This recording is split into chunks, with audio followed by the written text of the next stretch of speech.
morning. Good morning. We are here today with Judith from Forces Children Scotland. How are you? I'm doing very well. A bit colder this morning though. Much colder, yeah. We've gone from that sort of intense heat to this is how it should be at this time of year. We're really excited to have you here today. We're going to be doing some really exciting work together, and we're also think it would be a great opportunity for our members to learn a bit more about the wonderful organisation that you work for. So we'll just start. We'll get straight into it because I'm sure we've got plenty to cover. So the first thing, whenever we have a guest on our podcast, we always ask, what does early years mean to you? It's a nice little icebreaker. So Judith, what does early years mean to you? Well, for me, the early years is everything. So it's not just a stage that children get through. Before school, they're the foundations of the child's entire life. And those first 5 years are when children are developing their very first relationships, their sense of trust and safety, and their understanding of the world. And as we know, their brain is developing so rapidly at this stage, and every small interaction, a smile, a cuddle, a story, a song, which I loved singing to my little ones when they were wee, it's wiring their child's who they are and how secure they feel. And when I think about the early years, I always come back to relationships. So babies and toddlers learn through connection, and through the warmth of their parents' voice and the reassurance of being soothed, and when they're upset, or the joy of like a shared game or song, as I said. And those moments are what build attachment. And attachment is what allows children to feel safe and enough to explore, to play, and to learn. And it makes a child feel secure. And when they're secure, they're curious and they explore the world and try new things and take risks. But I think as well, it's important to note that the early years can be a time of vulnerability as well. Absolutely. And for armed forces families, this can be really true. So forces life doesn't pause when a baby is born. Families can still face frequent moves, separations, uncertainty, and sometimes right at the moment when a child is learning to form their first attachments and routines. And I know this from my own experience. So I am an army spouse, and we've travelled quite a lot over the UK. And when I was pregnant with my second child, we moved from York to London. And that meant navigating a new health authority at a really crucial stage. And later I enrolled my children into nurseries across different parts of the UK, including Northern Ireland, where the curriculum was very different to the one in England. And each time I was very aware that it wasn't me just adapting, it was my children too. And at 2 or 3 years old, they were having to learn new routines, new environments, and new adults, all while going through their own developmental leaps as a little person. And that's quite a lot for little people to deal with. So this is why I feel so strongly about amplifying the voices of babies and very young children. We don't often hear about them in research and policy discussions, particularly around the armed forces context. Yet they absolutely experience transitions in their own way. And they might not be able to tell us in words, but they communicate through their behaviour. And the baby who suddenly becomes unsettled when the suitcase comes out, or the toddler who clings a little tighter when a parent goes away. If we stop and pay attention, these are their voices, and we need to really take note of that. And I suppose that brings me on to the point that as practitioners and professionals, we've got such an important role here. Early year settings can be a source of stability. Absolutely. When everything else feels uncertain. So like a familiar face, a consistent routine, a practitioner who understands, what a child is going through, can make such a difference. And practitioners in this way become part of the child's secure base. So I suppose for me, the early years is about both an opportunity and a responsibility.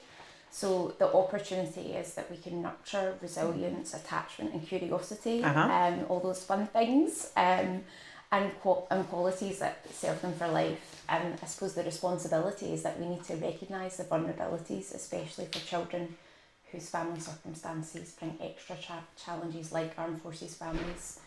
And if I had to sum it up, I would say that the early years are about giving children the strongest possible roots. So no matter what changes might come through their lives, they have a sense of who they are and that they are loved and that the world can be a safe and interesting place to grow. So yeah. That was beautiful. Know, Thank you. A couple of things that you said there very much resonate. I think just a little comment about singing, and that was something that always broke my heart during COVID when they were told they weren't allowed to sing any longer, and just there's nothing more joyous, is there, than hearing their little voices, like getting the words wrong, and you know, like just it was just it's so important, and those little shared things that perhaps we take for granted sometimes, and how big that is often for a child. And the other point that I think is really pertinent as well is the when you mentioned about the kind of lack of early years representation, particularly for younger children in research and policy, couldn't agree more. It's a massive challenge. There's this sort of thought process that a child doesn't become a sentient being until they're 5, until they go to school. And that's obviously something that we Early Years Scotland are working hard to kind of break down that thought, because babies and young children have got plenty to say. Like you say, it's just how we bring it out in them, and we do that a lot, and pictures and drawings and songs and movement and all that kind of thing that can really capture their lives. But if you have the challenges that Forces families have, and there's very little to nothing anywhere around early years, then that's just even more compounded for families like yourselves. So it must really be quite challenging. So can you tell us a little bit about Forces Children Scotland? I mean, you would think the name was fairly self-explanatory, but there'll be an awful lot of people out there who have never heard of you before, who don't know what you do. Tell me about Forces Children Scotland. Of course, I'd love to. So Forces Children Scotland is a charity which exists to support babies, children and young people from armed forces and veteran families. Okay. So veteran children as well. And our support, it stretches right from birth through to young adulthood, and at the heart of everything we do is the belief that these children and young people, and babies, children and young people, deserve to be listened to, understood and celebrated. And I suppose what makes our work really stand out is that it isn't something we design for children. Yeah. It's something we design with them. Amazing. So co-production is absolutely central to everything we do. We spend time listening to their stories, their experiences, and we work alongside them to create projects and resources that really meet their needs. And that's why the Forces Children's Rights Charter, which was created with young people, is such an important part of our work. So it was co-created with children and young people themselves, and it sets out clearly what they believe their rights should be with regards to Forces life. So things like, I have the right to be listened to and taken seriously, I have the right to thrive wherever I live, and I have the right to be supported through change. And they're quite powerful statements. Massively, yeah. And they remind all of us, so parents, practitioners, policymakers, that Forces children just aren't resilient little people who just get on with it. Yeah. They are individuals with rights, and we have a responsibility to uphold those rights. And I suppose with regards to the work we do, it's quite varied. So we deliver wellbeing programmes, creative projects, peer support opportunities. We do quite a lot of that through our Ruby Boots project, which helps children who are transitioning from military life to civilian life. Okay, Ruby Boots. Ruby Boots. That's beautiful. Yeah, so it's based on they describe it as being like a tornado. Wizard of Oz. Yeah. So instead of the slippers, it's boots. Yeah. So boots. Amazing. So they came up with that idea. So the tornado of change.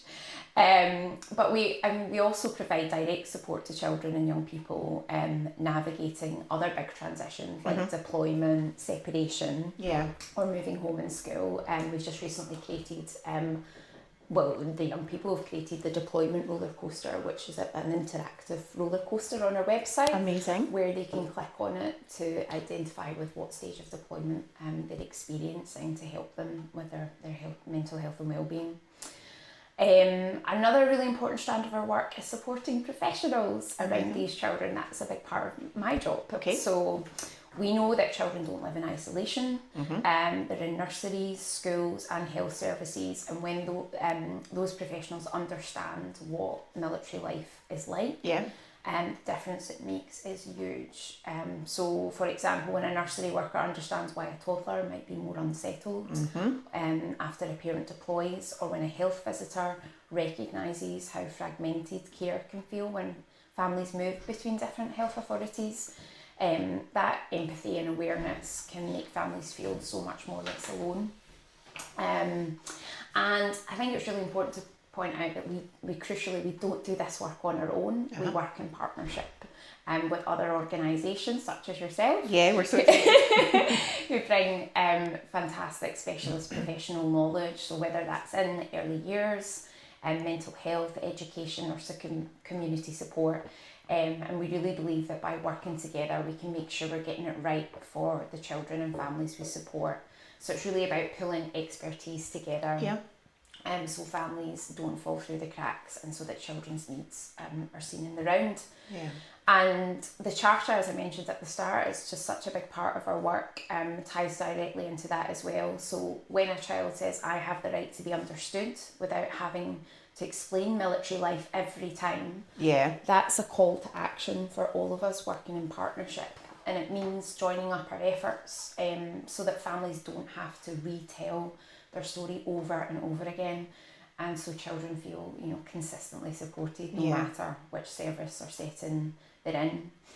And for me personally, as someone who has lived through being an armed forces spouse, like moving between health authorities while pregnant, raising babies and toddlers during separations, enrolling children in nurseries with very different curriculums, and just having to explain it every time. We once had a post and it was only 6 months long, and it's just having to constantly explain it. I just really know how vital this joined up approach is.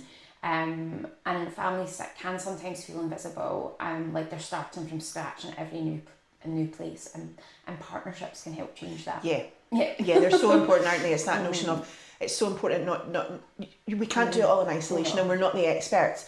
And there's other organisations, we don't know about forces children. That's why we've ended up working with you, because we're aware that there's this massive gap of early years, and it's just the power of a partnership and just that, because it must be exhausting having to explain yourself over and over again, and it's, if you don't live the life that forces families live, then it is quite alien, but just that a bit more awareness and a bit more, so you're not going for the 7th time, okay, so this is what we do. And like what you said about at the time of pregnancy and birth and all those things during separation, you need that scaffolding round about you. You need understanding people who appreciate the kind of the dynamic of your family, what's happening, how long dad's going to be or mum are going to be away for, what impact that's going to have on the child, but also to support you.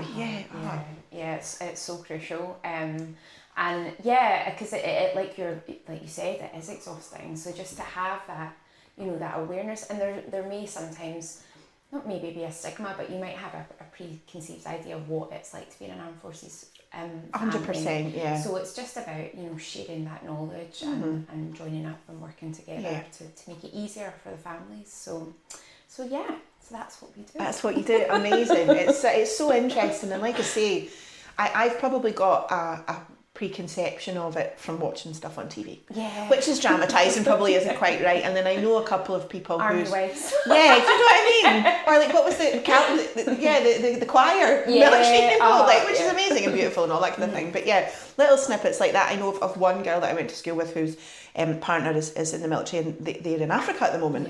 And you don't think about that. You don't think about and they've got a little one, and just like they lived in the UK and now they're over there, and they wait to find out where they're going to be posted. And if you don't live that life, it's so alien. So it's really important to where partnerships can exist to support that is just so important. And I think that segues very nicely into kind of why you're looking specifically at early years. Okay, so we know, and anyone listening to this knows the challenges that around early years, and the importance of finding a setting that nurtures and supports your children. It's such a massive thing. I remember when I had my first son and going round I think I went to about 8 nurseries in 2 days, and it was just exhausting because, you know, you're looking for some place that you want to put your child, and then you're looking at other alternatives, childminders and things like that. What's going to suit you? What's going to suit them?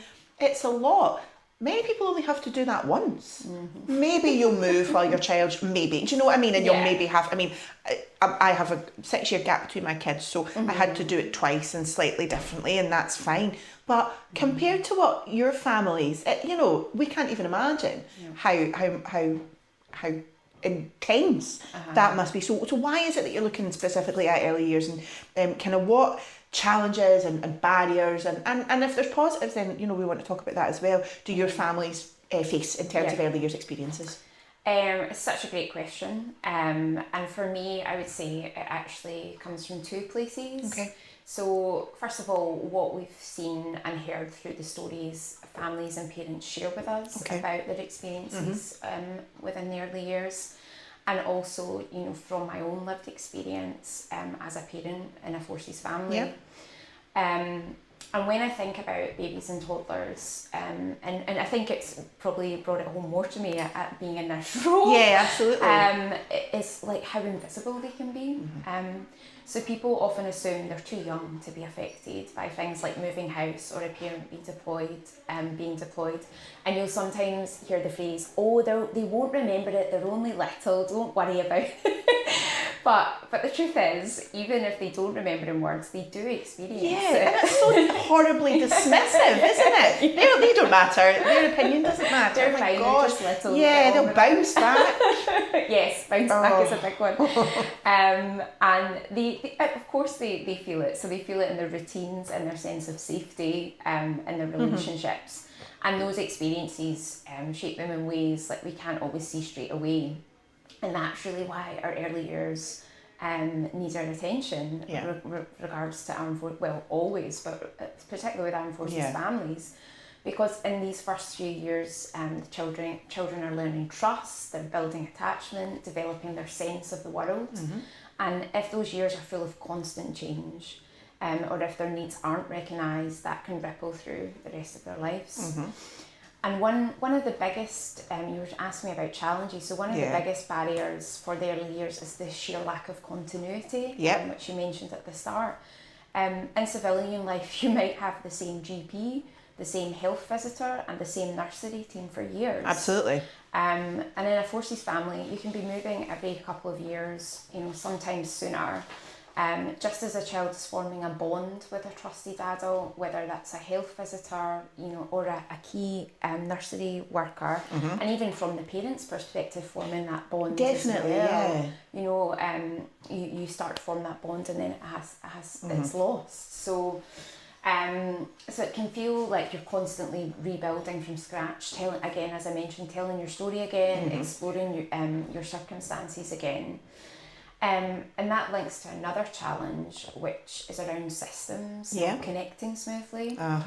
So when families move between health boards or between different parts of the UK, it isn't always seamless. And records don't, sometimes they do, but records often don't always transfer quickly. And that can leave families feeling like they're falling through the cracks. I mean, I know when we moved to Scotland, so we relocated to Scotland, my little girl was due her preschool jabs.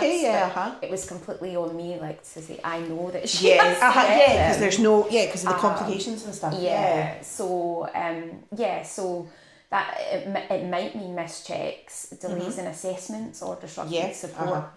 So even like their initial assessments with the Red Book and things like that. So those small gaps can have a big impact at such a formative age. Definitely. And as we've already touched upon, another barrier is the lack of awareness and understanding. So not everyone working in early years settings has the experience of military life. Absolutely not. So when a toddler suddenly becomes more unsettled, or a baby's sleep is disrupted, it might just be seen as a developmental phase. And yes, I mean, sometimes it might be, of course it might be, but sometimes it can be directly connected to a deployment or a move. And families often tell us what they need most is not like a complicated intervention, but just simply someone who understands the context and responds with empathy and gets what they're going through, basically.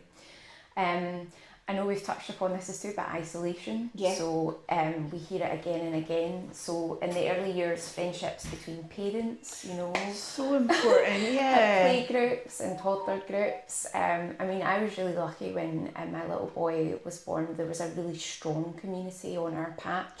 But then when I moved to Northern Ireland, that same kind of community wasn't there. So it was quite tricky. And for Forces families who are moving frequently, those networks can sometimes be harder to build. And when parents feel isolated, that filters down to the children. Of course, because you know yourself when it's 2 o'clock in the morning and they won't sleep and you feel like you're the only person in the world that's going through this and you can't keep your eyes open and you can't work out what's wrong with this little person and all that kind of thing. What you want to be able to do the next day is, you know, message or meet up with the mum that you met at the yoga class or your antenatal classes or, you know, the mum that you met in those places and go, oh, we had a really bad night, and hear them go, oh, we had a really bad night too, and just it makes you just, don't make me feel better, but you don't feel alone. So if you don't have the opportunity to build those relationships, or you do, and then you know what it's like, the best laid plans, oh, we'll keep in touch, but life gets in the way of things. So for a parent, that must be so isolating, particularly if your partner is deployed at that point, and you know it's I can only imagine how tricky that must be. I know, really, really difficult. So, so I mean, the isolation is a really big one, but also transitions, I would say, is another one. So, Forces children experience far more transitions in the early years than most of their peers. We often think of starting school as the big transition, but for these families, transitions are happening all the time. Yes. So moving house, changing frequent nurseries, adjusting to a parent leaving or returning.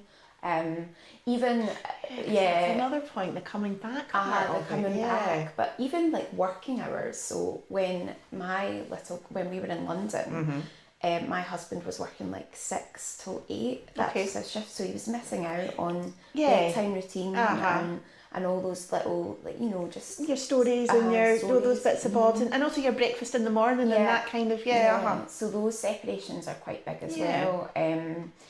And you know, each transition requires children to adapt, and although many do adapt, it can also be quite exhausting for them. Definitely. And what we see is that even very young children become hyper aware of the signs of change. You know, the appearance of boxes or even the sight of combats in a uniform, and they can respond with anxiety or clinginess. And one thing that is particularly challenging, as I've mentioned, is the variation in the curriculum and provision across the UK. So families who move between England, Scotland, Wales and Northern Ireland and abroad, you know, find themselves navigating very different systems. The expectations of what a child should be doing, you know, the language practitioners use, and for the parents. So the structure of early learning all shifts.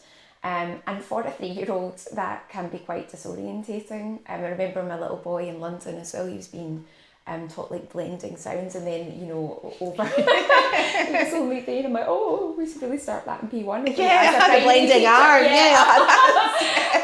you know, as a primary teacher, I was like, oh no, and then, you know, it was chop and change, and then although he was in P1 in Northern Ireland, because of I was going to say the other thing, the different birth date and what you go into on the different birth dates, absolutely. So, you know, we decided to just keep him with his peer group. So again, he was repeating bits of learning, and so it can be quite disorientating. Of course, for them. And, you know, again, to end on that emotional pressure on parents, you know, when a parent is deployed, the other one is often carrying the whole weight of family life with no grandparents, no support round about them. If you're lucky enough to have grandparents and friends close by. And that can be really demanding. And even the most resilient parent will feel the strain. And again, like I mentioned, babies are really attuned to their parents' emotions and their emotional state. But they may not understand why, but they sense it in the tone of voice, you know, the tiredness, the small changes in attention. So supporting parents during these times is just as crucial as supporting the children. Yeah, and I suppose as well, depending on where your other half is deployed to, you've got that anxiety and worry. You know, there's a whole that going with it as well. And carrying the can, I feel like. And then it must be a real challenge when they come home, because you know what it's like, the easiest thing to do when it works and when you can do it, let's not pretend that it's a perfect system, but it's get your children into some semblance of a routine. And I say that very loosely, but it is just some semblance of a routine. And if you put things into place because it supports you and makes it easier for you while you're the parent that's left, must be a bit of a challenge when the other one comes back, because you're like, well, no, wait, no, why are you giving them that at this time? The emotional cycle of deployment. No, we don't do that at 8:15 at night. Why are they jumping? Why are you in the shower? Just confusing everything. So that must be a bit of a challenge as well. I was just going to ask, slightly off topic, but I forgot to ask you earlier on, and again, it's just a ballpark figure, roughly how many families are Forces families in Scotland? So you've got just over 12,000 children and young people, which is that's the most recent stat. So just over 12,500.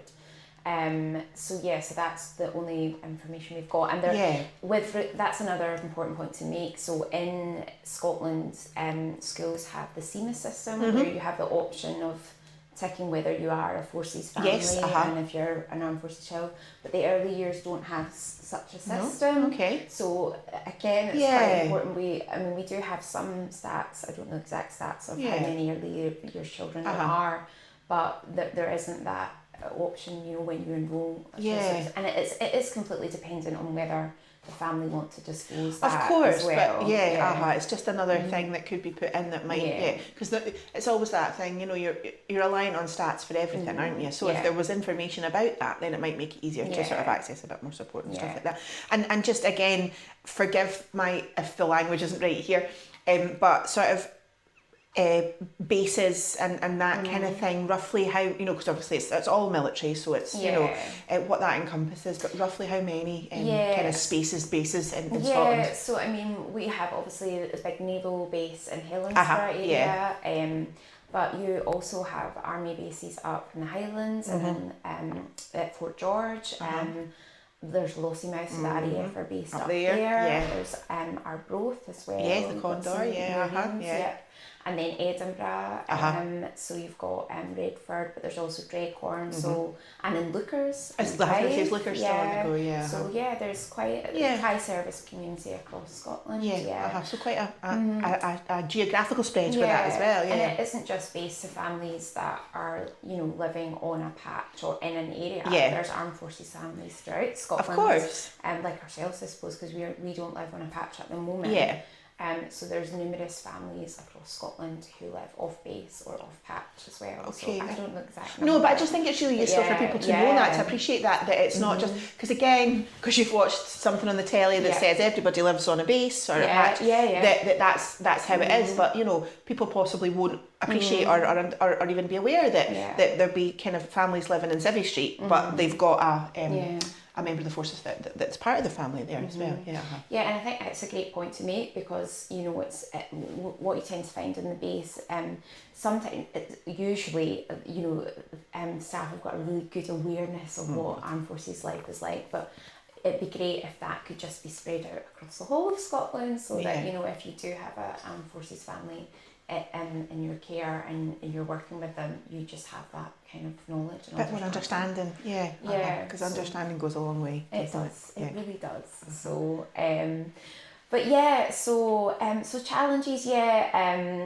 So to bring it back, why early years? And why are we working with early years? Why is it so important? Why is it important? It's the stage, where the foundations are laid, and where children are forming their very first sense of security and belonging. And we can't overlook their needs simply because they can't put it into words. And by focusing here, we're saying these voices matter, these experiences count, and these children deserve to be supported just as much as any older child. In primary or secondary, so yes. Awesome. And moving on again nicely about early years and what's going on with us. So we are, I don't know if this is a bit of an exclusive, but we are going to be doing some work together. We've worked, yourself and our Gary and others have worked really hard to secure some funding so we can do some work together, because there's a really natural kind of coming together there. So please tell us a little bit more about the work that we're going to be doing and why it's important. I have to say I'm really excited about this collaboration with Early Years Scotland. Since joining Forces Children Scotland, myself and my colleague Meg, we're just so passionate about early years, and it's just great that this partnership has happened. Definitely. And it just feels like such an important step forward in recognising and supporting the very youngest members of our Armed Forces community. So what are we doing? So we're going to be creating a programme of training and resources that's designed specifically for early years practitioners.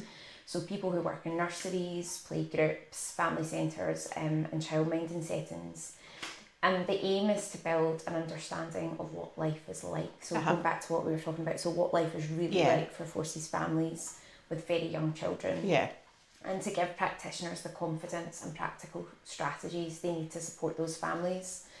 And again, to go back to what I was saying a few questions ago about what we do, this work's really special because it's going to be co-produced. Yes. So that means we're not just coming in as organisations saying, this is what you need to know.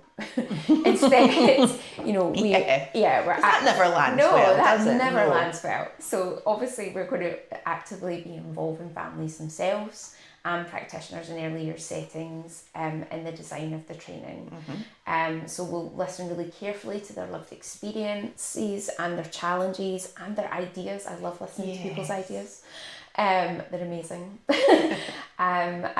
Because when families tell us what's really happening for them, things like how it feels to move across different health authorities while pregnant, or what it's like for a toddler when a parent suddenly disappears for months on deployment, those insights are so powerful, and they help us make sure the training just isn't theoretical, it's grounded in real life. And the other thing that really genuinely excites me is that this work is genuinely a partnership. So Forces Children Scotland brings the voices of families and knowledge of Armed Forces life, and Early Years Scotland brings deep professional knowledge and expertise in early childhood development. And when we put these together, we can create training that's both meaningful and practical. And it doesn't stop there, so we'll also be linking to other fantastic organisations that bring specialist knowledge. So there's lots of amazing resources out there to help babies and young children through these transitions, like Starcatchers, Big Feelings, which is absolutely fantastic. And there's lots of other amazing charities out there that have lots of great resources there. So it's really just trying to, bring this all together and inform practitioners about that. And in terms of what practitioners will gain, there'll be a range of ways to engage. So we'll host flexible online webinars. And, if you want to know more about Forces Life, we've got lots of conversation webinars on our YouTube channel. Awesome. So for anyone who wants to watch any of them. So these webinars that we'll create, it means you can dip in at your own pace. We might also have some little podcasts if you don't have enough time to watch a full webinar. But we're also offering, in-person workshops. I love meeting people in person, and I think when you have training sessions where you get together and you can just talk to each other, it's just really, really valuable. And there's always a total buzz after that, isn't there? Like you feel really energised when you've sat down in a room with people, I always think. So I love in-person training sessions. They're brilliant. So there's lots of different things that are on offer, and with this project as well, if you sign up to it, you get free Early Years Scotland membership, which is absolutely incredible. So that means access to policies, training, resources, and ongoing professional development. So the massive amount of stuff on our website. So it's amazing. I can't wait to explore it later on. So the impact, it goes beyond the life of the project itself. And And I think more than just training, the project does create a space for reflection. So for practitioners to pause and think, what might this child be carrying with them? And you know, like the baby who struggles to settle at nap time could be reacting to a parent being away. And as I've said, you know, when they have that added awareness, they can apply practical strategies that make a world of difference. Absolutely. So, and again, that links back to, you know, our Forces Children's Rights Charter. I keep stressing this, but it's just so important. Yeah, of course. You know, children have told us things like, I have the right to be supported through change. I have the right to thrive wherever I live. And I have the right to be listened to and taken seriously. And those just, you know, they aren't just nice little statements, they're guiding principles. Yeah. And this project is one way of putting those rights into action, you know, by making sure that early years settings are places where children continue to feel seen. Even when life at home might feel uncertain and disruptive. You know, and as for me, as someone who's lived through this personally, raising babies and toddlers during deployments, and again talking about those, you know, long when we were in Northern Ireland, you had to get a ferry over a flight to see, you know, loved ones that you miss. So, you know, it is hard, and I really know how vital this work is, and I know what it feels like to walk into a new nursery and wonder, are they going to understand what we've been through? Will they notice little signs? Do I need to explain it again? So this project is about making sure the answer to those questions is yes. And finally, I think it's worth saying that this is about strengths as well as challenges. So Forces children are incredibly adaptable. You know, they developed empathy and resourcefulness at such a young age. And what this project does is help practitioners nurture those strengths, you know, while also providing stability and security that they need to flourish. And I think if we can get it right in the early years, if we can make sure babies and toddlers in Forces families feel safe, supported and valued, we're not just helping them cope with today, we're laying foundations for how they grow and how they learn and how they'll thrive in the future. And by working together in partnership, pulling our expertise, we can make that a reality. So so I'm so excited about the project. It's so exciting. And I think that whole lived experience thing, I mean, here at Earlier Scotland is something that we, you know, as the kind of the policy person here, and I've worked in policy for a long time, and I firmly believe that there's an old an African kind of saying, and it's nothing about us without us. And I just totally subscribe to that, and don't believe that you can write policy about people without them being the ones that form it. So knowing that there's lived experience, you know, and that's something that we put forward in all our policy documents from our members and from our children and families, what's going on, what's happening at the coalface, because you learn so much from people. Stats are great, but people are invaluable. And I think one of the things as well that, because, you know, your families will have a wealth of experience about how things could have been done better, but you'll also have families who have had brilliant experiences. And that's so important as well. To highlight that. Like, you know, it's really easy to focus on negative. Of course it is, because it's easy to go, well, this could be better. But when there's something positive, you know, a bit of best practice, shared best practice, can make all the difference. And so often it's a little thing. So often it's little things, you know. We're not saying we need loads and loads of resources for this. It's literally just, if you maybe did this, then it would be a bit more kind of beneficial. And I think as well, this work that we're doing together, I'm really excited about it as well, because it's kind of a new thing for us, and it's a new demographic of families. But knowing that people like yourselves are the ones that are co-designing it with your families, there's all that lived experience. You have the lived experience, and your families have got the lived experience. So it's going to be something that's really relevant and probably quite dynamic, and, you know, just written by experts, as in the people that have kind of you know, lived it and gone through it. So it's so exciting. It's so exciting. This has been amazing. Thank you so much. It's so exciting. It's an exciting piece of work, but it's also just really interesting to hear about a group, a big, I mean, 12,000 children is not a small number. I think that it's from the rallying to the flag reports. I can put a link in there that's most up to date. But you know, it's a lot of families and a lot of children, and you know, it's really remiss to miss them out of things like this.